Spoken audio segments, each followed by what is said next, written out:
ಒಂದು ಊರಲ್ಲಿ ಹಳೆಯ ಕಾಲದಲ್ಲಿ ಇಬ್ಬರು ಸೋದರರು ಜೀವಿಸುತ್ತಿದ್ದರು. ದೊಡ್ಡವರು ರಾಘವ, ಚಿಕ್ಕವರು ಶೇಖರ್ಬರು ತಮ್ಮ ತಂದೆಯಿಂದ ಒಂದು ದೊಡ್ಡ ತೋಟವನ್ನು ವಂಶಪರಂಪರೆಯಿಂದ ಪಡೆದಿದ್ದರು. ತಂದೆ ಮೃತರಾದಾಗ ತೋಟವನ್ನು ಸಮವಾಗಿ ಹಂಚಿಕೊಳ್ಳಲು ಎರಡೂ ಕುಟುಂಬಗಳು ಸಭೆ ಸೇರಿದವು. ಆದರೆ ರಾಘವನು ಚತುರನಾಗಿದ್ದ ಕಾರಣ ತೋಟದ ಉತ್ತಮ ಭಾಗವನ್ನು ತನ್ನದಾಗಿಸಿಕೊಂಡು ಬಿಟ್ಟನು.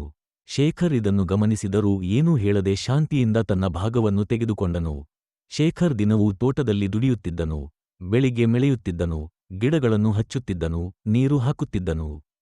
ಆದರೆ ರಾಘವ ತಾನು ದೊಡ್ಡವನೆಂದು ಅಹಂಕಾರದಿಂದ ದುಡಿಯುವುದಿಲ್ಲ. ಹಾಳಾಗುವ ಹಳೆಯ ಮರಗಳ ಕೆಳಗೆ ಕೂರಿಕೊಂಡು ಹಳೆಯ ಐಷಾರಾಮಿನ ನೆನಪುಗಳಲ್ಲಿ ಕಾಲ ಕಳೆಯುತ್ತಿದ್ದನು. ಶೇಖರ್ನ ಭಾಗದಲ್ಲಿ ಹೊಸ ಹಣ್ಣುಗಳು ಬೆಳೆಯುತ್ತಿದ್ದವು, ಬಣ್ಣ ಬಣ್ಣದ ಹೂವುಗಳು ಅರಳುತ್ತಿದ್ದವು. ಆದರೆ ರಾಘವನ ಭಾಗವು ಬೋನಾಗಿ ಒಣಗಲು ಪ್ರಾರಂಭವಾಯಿತು. ಒಂದು ದಿನ ಶೇಖರ್ ತೋಟದಲ್ಲಿ ಕೆಲಸ ಮಾಡುತ್ತಿದ್ದಾಗ ಒಂದು ಆಮೆ ಬಂದಿತು. ಆಮೆ ತನ್ನ ಪಾದದಲ್ಲಿ ಗಾಯ ಮಾಡಿಕೊಂಡಿದ್ದಿತು. ಶೇಖರ್ ಅದನ್ನು ತಾಳ್ಮೆಯಿಂದ ಗಮನಿಸಿ ಮನೆಯ ಒಳಗೆ ತೆಗೆದುಕೊಂಡು ಗಾಯವನ್ನು ಹಚ್ಚಿದನು. ದಿನಗಳಲ್ಲೇ ಆಮೆ ಚೇತರಿಸಿಕೊಂಡಿತು. ಧಾಯವಾಗಿ ಶೇಖರ್ ಆಮೆಯನ್ನು ಮತ್ತೆ ತೋಟಕ್ಕೆ ಬಿಡಲು ಹೊರಟನು. ಆದರೆ ಆಮೆ ಮಾತನಾಡಿತು. ಶೇಖರ್, ನೀನು ನನಗೆ ಉಪಕಾರ ಮಾಡಿದೆಯೇ? ನಾನು ಮಾಯಾ ಆಮೆ. ನಿನ್ನ ಶ್ರದ್ಧೆ, ಪರಿಶ್ರಮ ನನಗೆ ಮೆಚ್ಚಿಸಿದೆ. ನಾನು ನಿನಗೆ ಒಂದು ರಹಸ್ಯ ಹೇಳುತ್ತೇನೆ.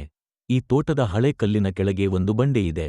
ಅದನ್ನು ಎತ್ತಿದರೆ ಅದರಲ್ಲಿ ಅಮೂಲ್ಯ ರತ್ನಗಳು ಇರುತ್ತವೆ. ಶೇಖರ್ ಆಶ್ಚರ್ಯದಿಂದ ಆಮೆಗೆ ಧನ್ಯವಾದ ಹೇಳಿ ಕಲ್ಲು ಎತ್ತಿದನು. ಕಲ್ಲಿನ ಕೆಳಗೆ ಇದ್ದ ಬಂಡೆಯನ್ನು ಎತ್ತಿದಾಗ ನಿಜವಾಗಿಯೂ ಅಲ್ಲಿ ಹಳೆಯ ರತ್ನಗಳು ಹೊಳೆಯುತ್ತಿದ್ದವು.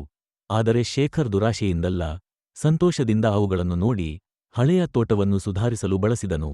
ಅವನು ಹಳೆಯ ಕುಡಿಯುವ ನೀರಿನ ಕೊಳವನ್ನು ಶುದ್ಧಗೊಳಿಸಿದನು, ಬಡವರಿಗೆ ಸಹಾಯ ಮಾಡಿದನು, ತನ್ನ ತೋಟವನ್ನು ಹೂವಿನ ತೋಟವನ್ನಾಗಿ ಪರಿವರ್ತಿಸಿದನು. ಇದು ಕಂಡು ರಾಘವ ಕೋಪಗೊಂಡನು. ಅವನು ಶೇಖರ್ ಬಳಿ ಬಂದು ಕೇಳಿದನು, ನೀನು ಎಷ್ಟು ಸಂಪತ್ತು ಗಳಿಸಿದೆ? ನನಗೆ ಏನೂ ಕೊಡಲಿಲ್ಲ. ಶೇಖರ್ ಸುಮ್ಮನಾಗಿ ಅವನಿಗೆ ಕೇಳಿದನು, ಅಣ್ಣ, ನೀನು ಈ ವರ್ಷವೆಲ್ಲ ಏನು ದುಡಿದೆ? ರಾಘವ ತಲೆ ಬಾಗಿಸಿದನು. ಅವನು ಒಂದು ದಿನವೂ ದುಡಿದಿರಲಿಲ್ಲ. ಆಮೆ ಬರುತ್ತಿದ್ದುದನ್ನು ಕಂಡು ಅವನು ಅದೇ ಕೆಲಸ ಮಾಡಲು ಹೊರಟನು. ಹಳೆ ತೋಟದ ಒಂದು ಬಂಡೆ ಎತ್ತಿದನು. ಆದರೆ ಅಲ್ಲಿ ಬಂಡೆಯ ಕೆಳಗೆ ಒಂದೂ ರತ್ನ ಇರಲಿಲ್ಲ. ಬದಲು ಒಂದು ಬೆಳ್ಳಿಯ ಚಿಟ್ಟೆ ಹೊರಬಂದಿತು ಮತ್ತು ಹಾರಿಹೋಯಿತು. ರಾಘವ ಆಶ್ಚರ್ಯದಿಂದ ನೋಡುತ್ತಿದ್ದಾಗ ಆಮೆ ಎದುರು ಬಂದು ಹೇಳಿತು, ರಾಘವ, ಸಂಪತ್ತಿನ ಹೆಸರಿನಲ್ಲಿ ದುಡಿತವಿಲ್ಲದೆ ಬಯಸಿದರೆ ಅದು ಖಾಲಿ ಕೈಯಾಗಿ ಹೋಗುತ್ತದೆ. ಶೇಖರ್ ತನ್ನ ಪರಿಶ್ರಮದಿಂದ ಮೆಚ್ಚುಗೆ ಪಡೆದನು. ನೀನು ಆದರೆ ಕೇವಲ ದುರಾಶೆಯಿಂದ ಬಂದೆ. ದಿನದಿಂದ ರಾಘವ ತನ್ನ ತಪ್ಪನ್ನು ಅರಿತು ಶೇಖರ್ ಜೊತೆಗೂಡಿ ತೋಟದಲ್ಲಿ ದುಡಿಯಲು ಪ್ರಾರಂಭಿಸಿದನು. ಇಬ್ಬರೂ ತೋಟವನ್ನು ದೊಡ್ಡದಾಗಿ ಬೆಳೆಸಿದರು. ಗ್ರಾಮದ ಜನರಿಗೂ ಪಾಠ ಕಲಿಸಿದರು. ಪರಿಶ್ರಮವೇ ಸಮೃದ್ಧಿಯ ಮೂಲ. ಸಂಪತ್ತು ದುರಾಶೆಯಿಂದ ಬಂದರೆ ಅದಕ್ಕೆ ನಿತ್ಯವಿಲ್ಲ. ಆದರೆ ಪರಿಶ್ರಮದಿಂದ ಬಂದರೆ ಅದು ಎಲ್ಲಾ ಕಾಲಕ್ಕೂ ಉಳಿಯುತ್ತದೆ. ಅಂತಹದ್ದರಲ್ಲಿ ಆಮೆ ಮತ್ತೆ ಬಂದು ಸೋದರರಿಗೆ ಆಶೀರ್ವಾದ ನೀಡಿ ಹೋಗಿತು. ತೋಟವು ಶ್ರೇಷ್ಠ ತೋಟವಾಗಿ ಊರಿನಲ್ಲಿ ಹೆಸರು ಮಾಡಿತು. ಸೋದರರು ಒಂದಾಗಿ ಸಂತೋಷದಿಂದ ಬದುಕಿದರು. ಮೂಲ ನೀತಿ: ಪರಿಶ್ರಮವೇ ಶ್ರೇಷ್ಠ ಆಸ್ತಿಯಾಗಿದೆ.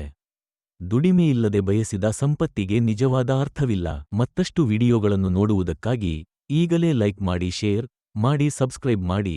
ಮತ್ತೆ ಬರುವೆ ಹೊಸ ವಿಡಿಯೋದೊಂದಿಗೆ. Thank you for watching.